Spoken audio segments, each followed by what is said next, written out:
banker men from Germany, flying under the banner of the Red Shield. They finance both sides of the war. We must hurry!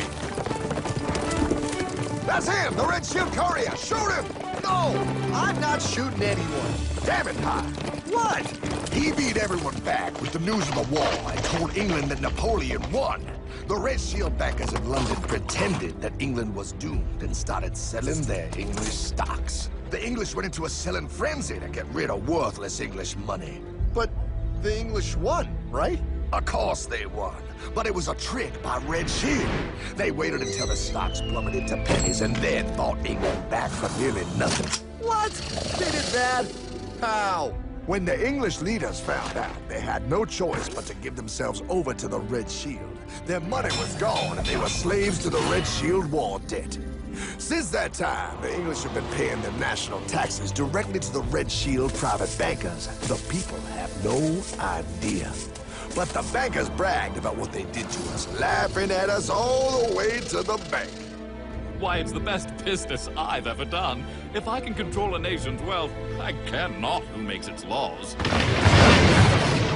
Oh, is this what Jefferson wanted to show me? No, look. They're in America, too? The Red Shield banks are here, Pie. Seeking a way to conquer our American dream. The dream you have, Pie. The dream of free men.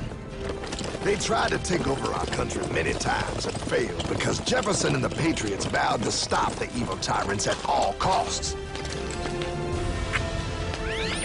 By authority of eternal God, he would not let the bankers win here. To preserve our independence, we must not let our rulers load us with perpetual debt.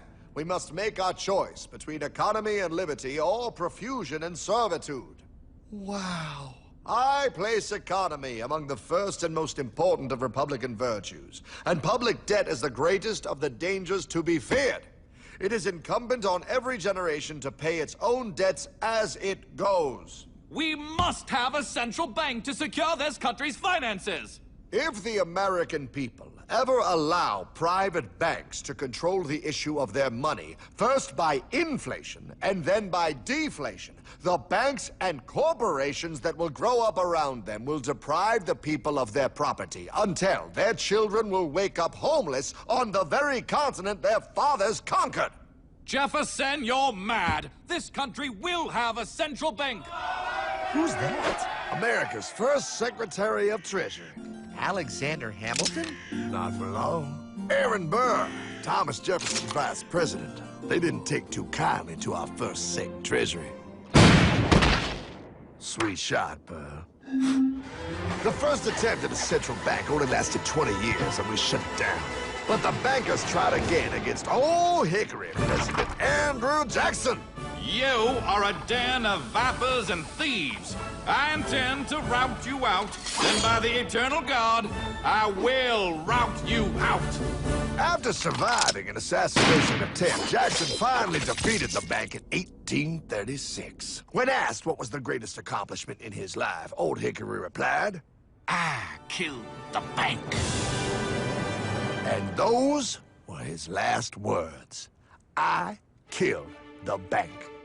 And with real money backed with real gold, our country experienced the greatest boom in any nation's history. Oh, it was beautiful, pal. But the bankers, greedy for more power and wealth, were concocting their most ambitious plan yet to once and for all take control of the finances of the United States. In 1910, a secret meeting was held at a J.P. Morgan estate on Jekyll Island off the coast of Georgia. This meeting was so secretive, so concealed from government and public knowledge that the 10 attendees used code names. I am clearly the richest man, so I should be the one to run the super-secret central bank. I own all the oil in America. I'm clearly richer than you will ever be, hula girl. I should run the super-secret central bank. You're nothing compared to me, lube job. I shall run the secret bank. Silence! Supreme Master Leader, I didn't know you were gonna be here. I'm not. Neither are you, dumbass. Oh, yeah, right. He's so smart. None of you shall run the bank. We have failed in the past because of openness. This time, the key to success is secrecy. The people must believe that they run the bank. Yes, brilliant! A sneak attack. What's the plan? We first create panic, then we show them the solution. With our man in office and well-planned timing, we will have our central bank. And so the people think it is theirs. We shall christen it Federal. The Federal Reserve.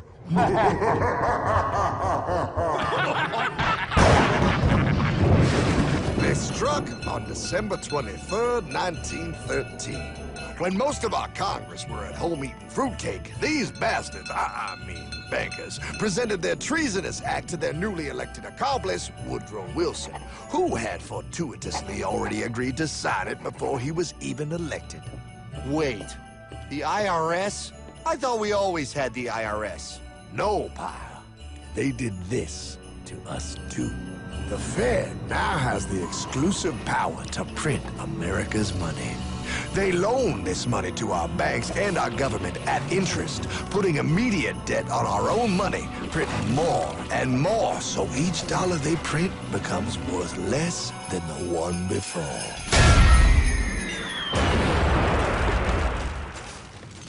Merry Christmas. What in the hell is that?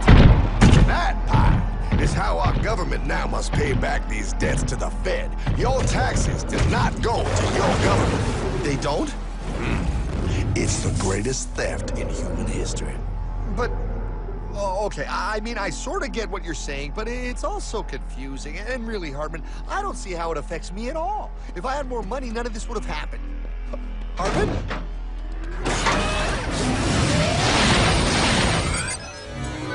1955? Wow, what are we doing here? Oh, a little bit of shopping. Here, hold this. Gallon of gas, 23 cents. Postage stamp, 3 cents. Ounce of gold, $35. Hot baby, priceless.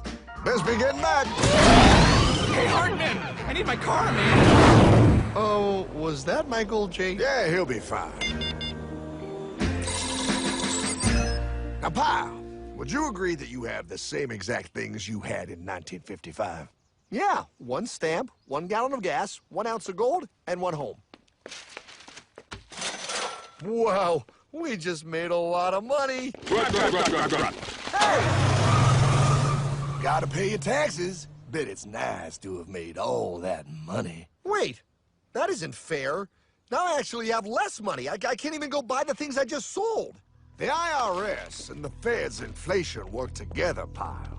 They aren't just taxing gain, they are taxing their inflation. You are no richer than you were in 1955. Now, does that sound fair or American to you? Yeah, but I mean, who doesn't hate taxes? I hate the IRS anyway. Pal, the higher they make the inflation, the more your money they take. It's thievery. You're not paying taxes on any more. You are paying taxes on the same, and now you have less. They take our property away right in front of our eyes, just like Thomas Jefferson said they would. What's that? Oh, they found us! Quick, my sword! What sword? We don't need your banking machine! I'll condemn you to die, damn it! Die! Pile! The Yankee bogey on my 9! Take him at his knees!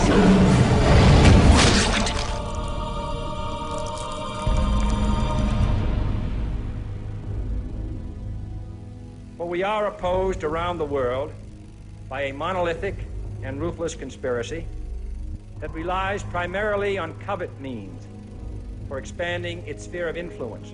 What's happening? Where am I? I believe perhaps you understand now, pal, but you are afraid. JFK. Hartman, what does this have to do with my house and my dog? Oh, okay, that's enough. I want to go home now. This is the last president to stand up to the Fed. You must see.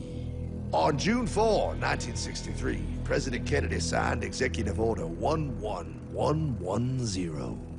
This executive order empowered the U.S. Treasury to issue real money without the Fed. It would have worked. Kennedy's plan to dismantle the Federal Reserve machine had begun. 6 months later, John F. Kennedy went to Dallas and never returned. No way. No way they could do that! The new president, Lyndon Johnson, threw out Kennedy's order. And since JFK, no president has dared confront the secret powers behind the Federal Reserve. They consolidate bigger and bigger banks, print more and more money, accountable to no one, decimating our nation's wealth for the benefit of a few. Why? Why do this? If they hurt us, it hurts the global bankers too. No, pal. They are protected. They are too big to fail. But I'm not. Those sons of bitches! Sons of bitches all.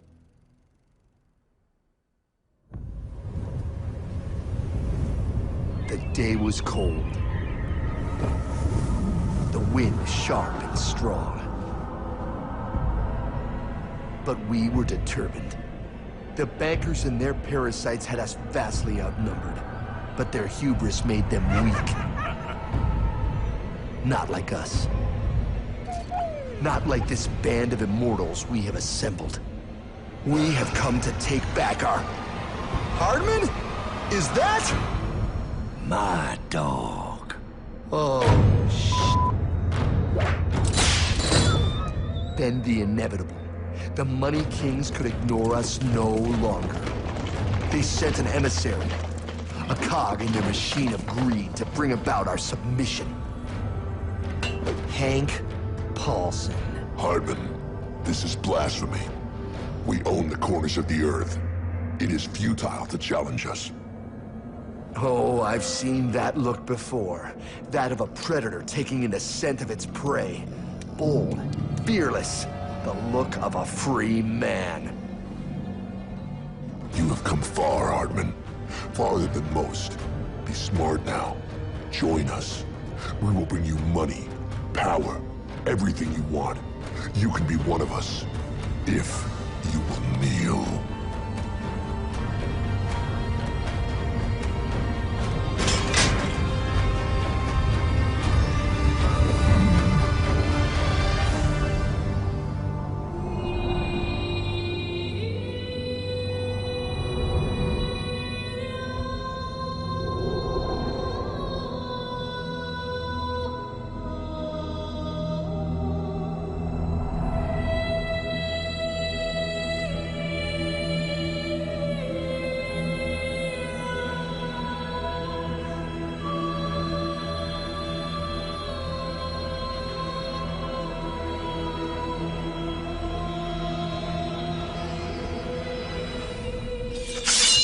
Madman. You're a madman. We're offering you everything. What do you think this is?